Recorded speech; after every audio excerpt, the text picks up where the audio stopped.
Hi everyone, it's Deb from debwebbart here.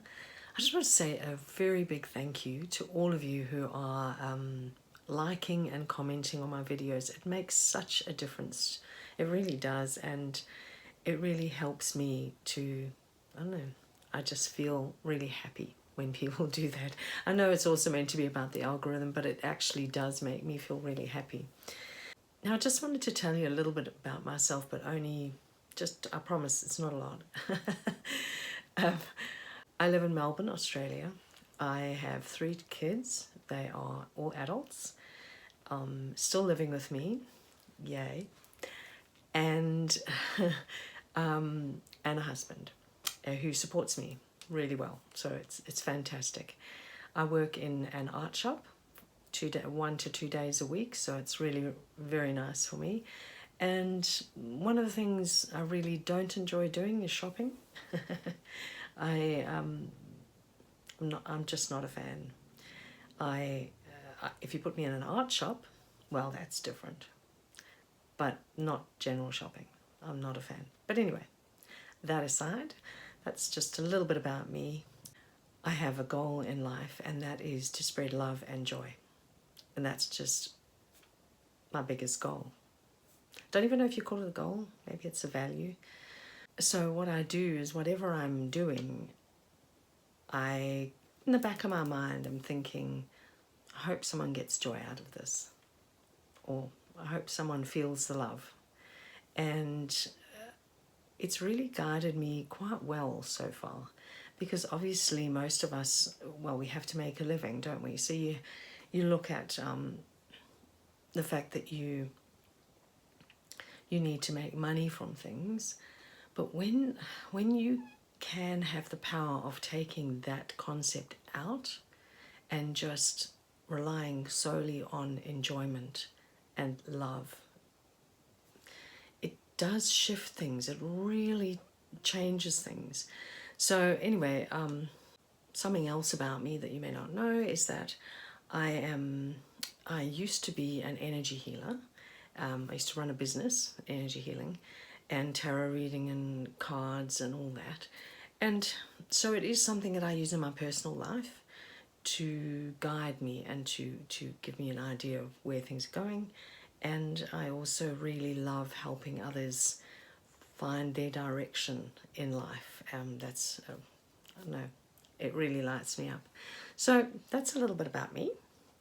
But then I thought, there was much earlier on in my art journey, I was working quite a lot in books, painting in books. And I had a thought, I hadn't shared that with you. So I thought, well, why not? Let's have a little look through something. Obviously, a lot of the paintings will be a little bit, a bit different to how I paint now. But that doesn't matter, does it?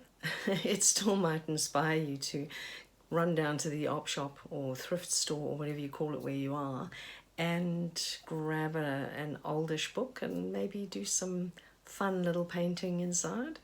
Anyway, look away if you don't like people painting in books, then this video will not be for you. Okay, let's have a look and see what I found. Okay, so I had grabbed an old fairy tales book, and then I painted on the cover and just kept certain parts of it. It was a very bland cover, and I just kept the castle, basically. And then, this book was a little broken, so it still is. It's just something that I will probably repair once I've finished it. So I left that page to give you an idea of what the book was. So then I started adapting things. This was all just a title page, that kind of thing. And I kept various little parts and then carried on. This was the Queen Tembi, ruler of the Zulu fairies. Because, I come from South Africa, and the place that I come from, there was a large Zulu tribe. So I just made up a little story. So that was fun. So basically, when you are adjusting a book, you take out quite a few pages to make it a little bit flatter, and then you put I put masking tape in the center just to make sure that nothing would dribble through to other pages. And then I painted with gesso, okay, because that allows the pages to be a little bit more firm. So then I was going through some really fun times. This is the Fashion Fairy. And this was Wingspiration. A lot of what I was doing was based on Jane Davenport's work. And this one I haven't quite got to. I thought I might do that today. And I just left one little sentence there that says, the door opened. And I've got like a door that's kind of opening. So this could be an interesting one to paint today. This was something I did not long ago where it was a really wacky page and I was irritated with it. And then I started making these circly squircles maybe. And yeah, I don't know, I actually really like that. It was fun. It made me just see the fun in patterns, you know, good fun. This is, it's time to let go and float. I think now could actually be that time to let go and float, you know. This one I have got here, outside the window, the fairy waved her magic wand. There's the fairy down there, not her. But, you know, this was fun. I just put that in. Ah, so good. This one, this one says small scraps for others. I like doing things like that because it's like found poetry, I think it's called, where you just highlight certain words and then it just, yeah, it changes the theme. So this one could do with something, but I don't know what yet. And so some are done, some are not done, you know. I'm a bit like that. I start something, go gung-ho, and then, you know, then I pull back. These ones, this is fun. These are actually paper napkins that if I was going to go back on to this page and do something, I'd probably put a layer of gesso, you know, clear gesso over this just to doubly protect. It does have a bit of matte medium on it, but it still feels like it might need just a little bit more of something. Okay, so that was just that. This freedom is releasing attachment from outcome. Dance because you love it. I like things like that. I think this one started off with a whole lot of tissue paper on the bottom. Anyway, so you can see there's more paper napkins, but the interesting thing here is you can see some pictures through, which I thought was a bit unusual. When I do things like this is the weird thing. Whenever I put things in these corners like that, I honestly do not know where to go from there. Like I just think, what should I do next? So one of the days I'm going to step back into these and just force myself to do something with this. Yeah, let's see what happens. You know, I've grown up quite a lot artistically wise, so I might be a bit more adept at that. How cool is that? So you go and you pick up a book, right? And then you take out some pages just to make it a bit skinnier. And then you seal things. So I know that generally you look for ones that don't have the glue binding them. You look for the ones that have the thread, you know, those kind of oldish books. And then you go from there. So it's a bit of fun, and what I thought I would do is I would go into one of the ones that I haven't finished and let you watch me finish it. Stay tuned for more. Right, I don't always do the videos on the same day, so this is the next day and I'm starting with a nice cup of coffee in my favourite mug, and I thought then I would start with probably the tree. A good place to start. Let's see how we go.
Okay, so now I've picked up the quinacridone Nicoate of Gold, which I know isn't around anymore, but I just happen to have some.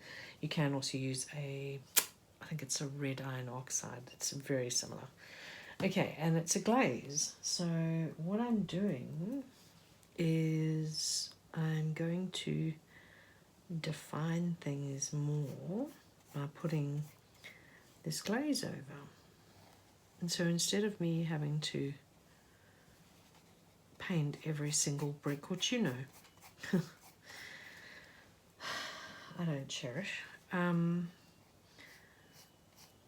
it's funny, I can have times where I can be very patient and just fill in every single little facet. And other times where I just want to give the hint of what's going on. I don't really want to live there for a while.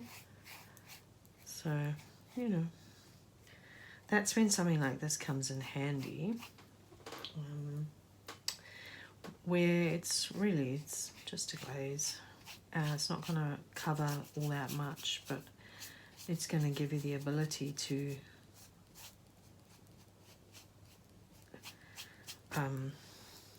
make it look a little bit more complete without having to do huge amounts of work. What I have learned in this journey is that you have to know your personality. And my personality is one that I don't do perfection. And if I don't want to do something, I will find a way to do it in the quickest possible way, like with glazing. So I am a big fan of glazing. It's honestly, this is not even its true purpose. I mean, when you are using glazing in artworks, it's really fun to see the changes of the colours underneath the glazing. Or sometimes you can just use glazing and it's really fun. But, you know, when I'm doing that, it's more of an abstract. And so for me, I find that that's very freeing. But this painting today, obviously not terribly abstract. And so I just found it to be, you know, a little tedious at times, but also fun. You know, you've sort of got to just allow yourself to enjoy the process and then come up with ways that you can make it even look better. You know, it's just how it goes. So really, the last little bits are probably just going to be me just putting a few little touch-ups. I might do some rays of light down here, put a few little dots here, make this a little bit more shiny. But, you know, got the basics. So I'm really pleased I did that page. I think that it's good just to allow yourself to paint things that possibly you don't normally paint. Because also what it does, it gives you an overview, as I just said earlier, into your personality, and you then get a good feeling of, am I really having fun with this, or am I finding parts of it just ugh? So if that's the case, then it's about adjusting your expectations. It's about adjusting your way of arting, you know. So I had fun with all these little things down here. Do you know why? Because I enjoy mark making. I had fun with these things. I was not using the right brush at all, but I decided that that was okay. I didn't mind not using the right brush. It worked well over here, but it wasn't very brick-like, and I was just, that's okay. And then with the tree, I probably want to put in extra branches, you know, make it more like a tree. But I'm happy with that for now. I'm just going to leave that. And then I'm going to see how everything develops. maybe later, it could be sometimes even years later, I might pick it up and go, you know what, I think I'm going to just try again or whatever. So always just keep your work, because sometimes you can take it and you see new things, you know, and then you can just apply it. So even though this is, you know, it's not a brilliant work of art, and I'm not running myself down, I'm being genuine to myself, but it was fun. I most enjoyed doing the tree. I don't know if you realised, but I was putting lots of different colours on there, and that was really fun to me. So doing trees in that way, lovely. Doing things that are very structured, although I did enjoy filling in the bits. Is it perfect? Nope, not at all. But that's okay. It helps me to embrace the expectations that one puts on themselves. You know, it just helps me to go, no, that's actually fine. I hope you'll go to the op shop and find your own little book and have a go. You know, take some excess pages out, and the reason being because you don't want the book to be too thick. When you start painting in it, it's like it puffs up the pages a little bit, so you want to make sure that it's not going to break the book. So you take a few pages out. And those pages, because normally the old books, the pages are really lovely, you can then use those as a base for something else, you know, and you can put gesso on them. You can use clear gesso if you really like to see the page through. You can use white gesso. You could use absorbent ground if you wanted to do watercolor. You know, there's so many different ways you can do things. You can use a pastel ground if you want to do pastels. So it's all about experimenting and also just having fun. And when you're doing it in a book, as I've said before, this book can get closed up and nobody knows. So it becomes the book that you can just create in freely, without judgment, without anybody looking over your shoulders. Don't worry about other people. Grab yourself a little book, squirrel yourself away in a corner or in your own art room, as I have the pleasure of doing, and just play. Because through play we get inspired to do other things. Through play we learn that I'm not a perfectionist, you know. You learn, oh, I like doing trees. You learn that you don't want to do individual little flowers because that would drive you dotty. You're just going to put a few marks there. You see what I mean? You've got to learn your own style, and then that way you can really fix with that and develop that into something in your artwork or in your life. Work out what it is that makes your heart sing, and then try and do more of that. Well, anyway, I hope you enjoyed this. I certainly had a lot of fun, and I'll catch you again another time. Thanks for being here, and remember to hit like, subscribe, comment if you'd like to give me a comment. I really enjoy those comments. They're so fun. Okay, I hope you have a great day. Take care till next time. Bye for now.